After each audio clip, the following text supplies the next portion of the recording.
हरियाणा से अब custom mild rice को लेकर खबर सामने आई है, जहां राज्य के मिलर्स द्वारा हरियाणा सरकार के सीएमआर चावल की डिलीवरी की डेडलाइन समाप्त हो चुकी है। पर मिलर्स को अभी भी फूड कॉरपोरेशन ऑफ इंडिया यानी कि एफसीआई को करीब 6.94 लाख मीट्रिक टन चावल सप्लाई करना है। बता दें कि आंकड़ों के मुताबिक हरियाणा के करीब 1400 मिलों को खरीद सीजन 2025-26 के दौरान 62.12 लाख मीट्रिक टन धान अलॉट किया गया था और उन्हें एफसीआई को 41.62 lakh metric ton CMR deliver करना था। सामने आई जानकारी के मुताबिक मिलर्स द्वारा अभी तक एफसीआई को 34.68 lakh metric ton CMR deliver किया जा चुका है। बताया गया है कि हाल ही में फूड सिविल सप्लाई और कंज्यूमर अफेयर्स डिपार्टमेंट ने राज्य के मिलों का फिजिकल वेरिफिकेशन किया था ताकि उनके पास मौजूद धान और चावल के स्टॉक का पता लगाया जा सके और सीएमआर डिलीवरी की असली स्थिति को जाना जा सके। अब अधिकारियों द्वारा दी गई जानकारी के मुताबिक हरियाणा में मिलों का वेरिफिकेशन पूरा हो चुका है और अब रिपोर्ट के आधार पर सरकार को फैसला लेना है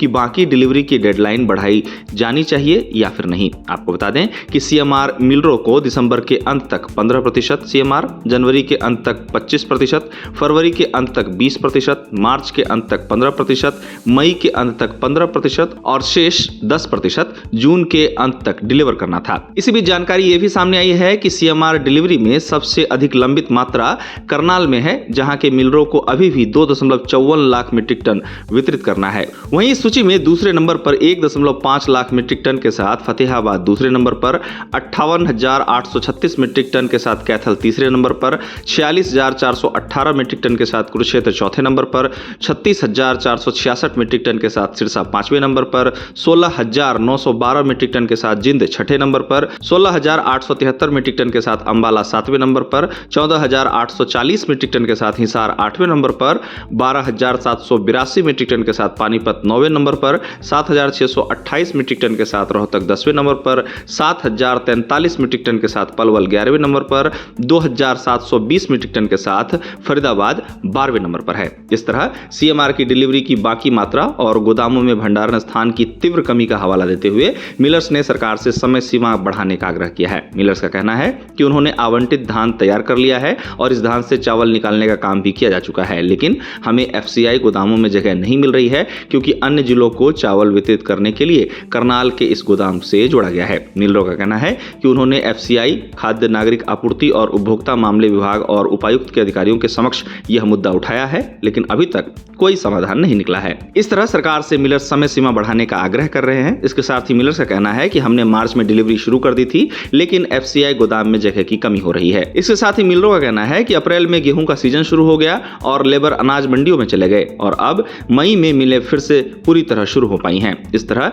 हरियाणा के मिलर्स कई कारणों को लेकर सीएमआर डिलीवरी की बाकी मात्रा को लेकर समय सीमा बढ़ाने की अपील सरकार से करते हुए दिखाई दे रहे हैं। अब जैसा कि मिलों का फिजिकल वेरिफिकेशन पूरा हो चुका है, तो अब इसके रिपोर्ट के आधार पर सरकार हरियाणा के मिलों की सीएमआर डिलीवरी की डेडलाइन को बढ़ाती है या फिर नहीं, इसके बारे में खबर सामने आना बाकी है। गौरतलब है कि हरियाणा धान की खेती के लिए भारत के साथ ही दुनिया भर में मशहूर है। बासमती धान का उत्पादन यहाँ बड़ी मात्रा में होता है और बासमती चावल का एक्सपोर्ट भी। हरियाणा में ज्यादातर मिलें कैथल और रतिया में मौजूद हैं। करनाल को हरियाणा का धान का कटोरा माना जाता है क्योंकि इस क्षेत्र में लगभग 178 सक्रिय राइस मिलों का क्लस्टर है। अब जहां तक सीएमआर की बात है, तो इसमें राइस मिलर्स को मिलिंग के बदले में निर्धारित दर के बराबर चावल को अपने पास रखकर बचा चावल मार्कफेड को लौटाना होता है और यह प्रक्रिया कस्टम मिलिंग कहलाती है। आपको बता दें कि सरकारी समर्थन मूल्य पर खरीदे गए धान को चावल मिलों में कुटाई के बाद तैयार होने वाला चावल होता है, जिसे एफसीआई को सौंपा जाता है। इस तरह हरियाणा सरकार सार्वजनिक वितरण प्रणाली के तहत धान की खरीद और चावल की मिलिंग को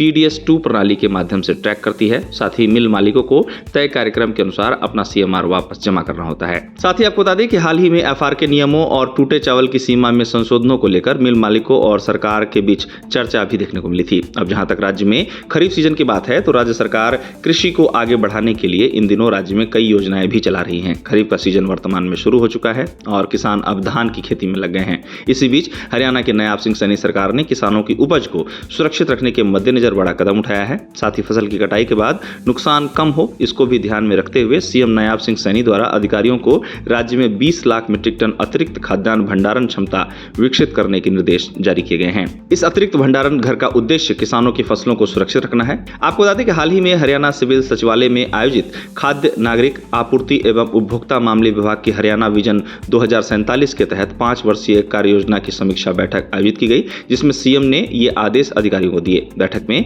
इस बात पर चर्चा हुई कि फसलों को खुले में रखने और भंडार गृहों की कमी की वजह से राज्य में हर साल लगभग 4 से 5% खाद्यान्न खराब हो जाता है। बैठक में खाद्य नागरिक आपूर्ति एवं उपभोक्ता के आयुक्त एवं सचिव द्वारा इस नुकसान को रोकने के लिए आधुनिक और ढके हुए गोदामों की संख्या बढ़ाने की जरूरत बताई गई। अब अगर हरियाणा के खाद्यान्न को रखने की क्षमता की बात की जाए तो वर्तमान में ये 66 लाख मीट्रिक टन है, लेकिन जिस प्रकार से राज्य में हर साल कृषि आगे बढ़ रही है, विशेषज्ञ राज्य में 130 लाख मीट्रिक टन भंडारण क्षमता की जरूरत बताते हैं। गौरतलब है कि हरियाणा देश के प्रमुख कृषि राज्यों में से एक है। यहाँ चावल से लेकर गेहूं और बागवानी की कई फसलों की खेती देखने को मिलती है। खासकर हरियाणा बासमती चावल की खेती के लिए मशहूर है, जहाँ हरियाणा से सुगंधित बासमती चावल का निर्यात कई देशों को किया जाता है। हरियाणा में लगभग 86% भूमि खेती योग्य है।